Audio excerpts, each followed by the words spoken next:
Ngayon po ay masasaksihan natin ang isa sa pinakamahalagang tradisyon nating mga Pilipino tuwing panahon ng Kapaskuhan.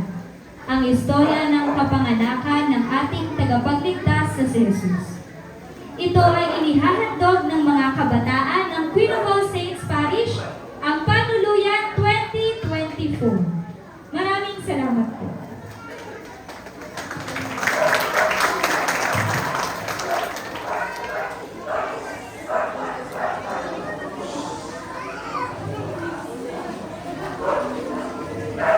Nang ika-6 na buwan ng pagdadalang tao ni Elizabeth, ang anghel na si Gabriel ay isinugo ng Diyos sa Nazareth na isang bayan sa Galilea upang kausapin ang isang dalaga na ang pangalay Maria. Siya ay nakatakda ng ikasal kay Jose, isang lalaking buhat sa angkan ni David. Lumapit ang anghel sa dalaga at binati ito. Ikaw ay lubos na kanalulugdan. Sumasiyo ang Panginoon. Naguluhan si Maria sa sinabi ng anghel at inisip niyang mabuti kung ano ang kahulugan ng ganoong pagbati. Sinabi sa kanya ng anghel, "Huwag kang matakot, Maria, sapagkat naging kalugod ka sa Diyos. Makinig ka. Ikaw ay maglilihi at manganganak ng isang sanggol na lalaki, at siya ay papangalanan mong Jesus. Siya ay magiging dakila at tatawaging anak ng kataas-taasang Diyos. Ibibigay sa kanya ng Panginoong Diyos at trono ng kanyang amang si David, upang maghahari sa kanyang Jacob magpakailanman. Ang kanyang paghahari ay walang katapusan." Ano itong mangyayari? Kayo nga kayo sa Belen. tanong ni Maria. Sumagot ang anghel, Sa iyo ang Espiritu Santo at mapapaisalalim ka sa kapangyarihan ng kataas-taasang Diyos. Dahil dito, ang isisilang mong banal ay tatawaging anak ng Diyos. Hindi ba't ang kamag-anak mong si Elizabeth ay baog? Gayunman, naglihi siya at ngayon ika-6 na buwan na ang kanyang pagdadalang tao, kahit na siya ay matanda na, sapagkat walang anumang bagay na hindi kaya ng Diyos. sumagot si Maria. Ako'y alipin ng Panginoon. Mangyari naman sa akin ng kanyang sinabi. Pagkatapos, umalis na ang anghel. Hindi nagtagal at si Maria ay nagmamadaling pumunta sa isang bayan sa bulubundukin ng Huda. Pagdating sa bahay ni Zacarias, binati niya si Elizabeth. Nang marinig ni Elizabeth ang pagbati ni Maria, biglang gumalaw ang sanggol sa kanyang sinapupunan at siya ay napuspos ng Espiritu Santo. Napasigaw siya sa ganap. Pinagpalang sa mga babae at pinagpalang sa buwan sa iyong sinapupunan. Sino ako upang dalawin ang ina ng aking Panginoon? Sapagkat nang marinig ko ngayong pagbati, gumalaw sa tuwa ang sanggol sa aking sinapupunan. Magalak ka, Maria, sapagkat sumampalataya kang matutupad ang sinabi sa iyo ng Panginoon.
Nanatili si Maria kina Elizabeth ng may 3 buwan bago siya umuwi.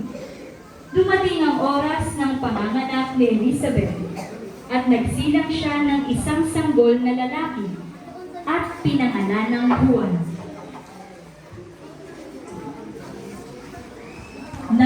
panahong iyon, iniutos ni Emperador Augusto na magkaroon ng sensus sa lahat ng nasasakupan ng Imperyo ng Roma.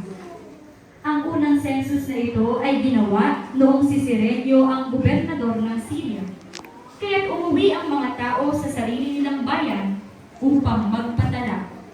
Mula sa Nazaret, isang lungsod sa Galilea, si Jose ay pumunta sa Judea.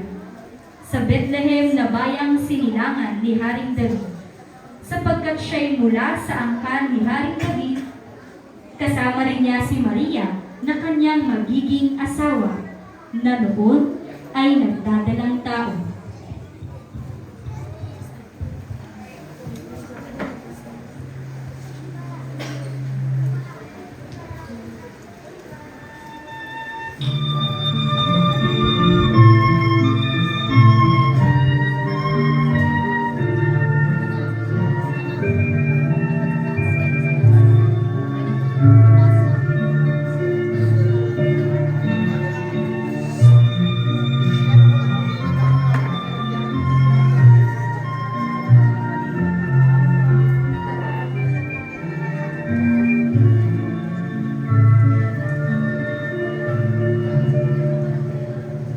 Mahal na Ginoong may bahay, kami ay nagbibigay galang, sa katuloy manunuluyan, kami inyong pahintulutan.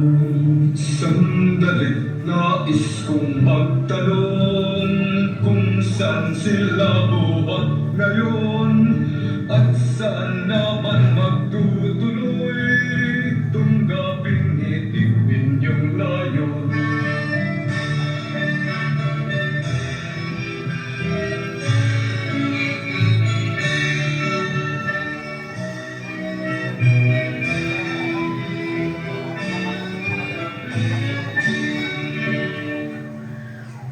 Malayo po kami nagmumula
ang lakas larong tadhana.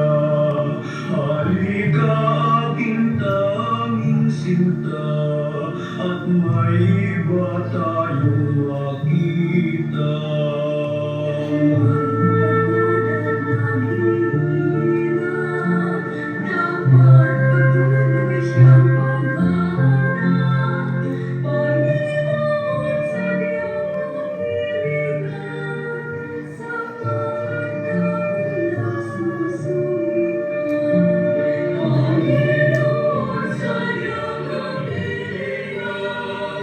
Sa taong nagsusumikap.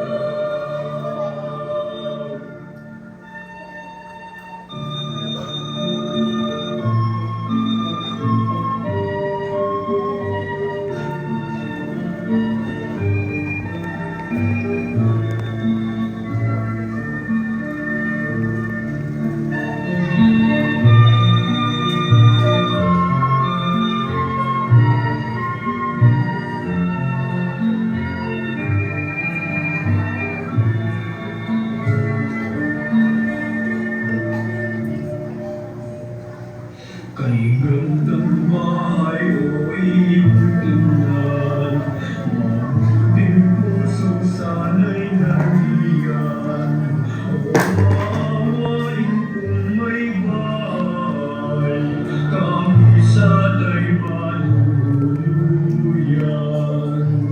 Tao o hayop baka kayo, at kaming-kami ng ulo.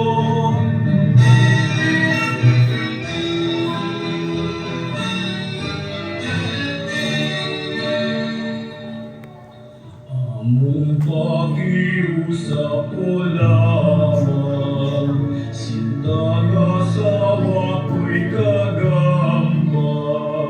Ang hirap ng liwat ng indahin, sa gulang siyang nananahanin. Buong bahay ko ngayon'y tulog, at kayo'y nang pupunta mo. Wala akong labis na panahon sa tulad ninyong patay gutom. Twe!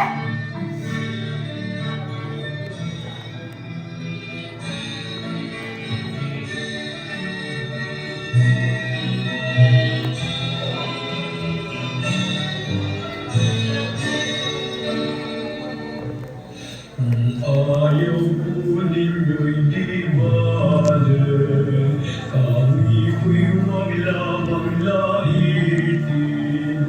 Kami may dukha at ulubi, may hawak din puso't damdamin.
ng tutuluyan ang kanilang anak.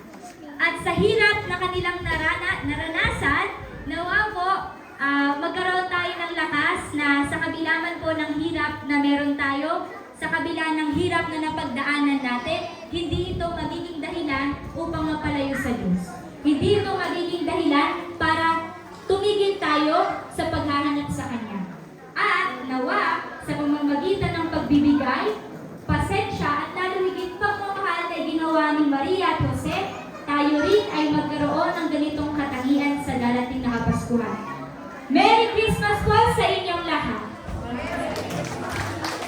Palakpakan muli natin mga kabataan.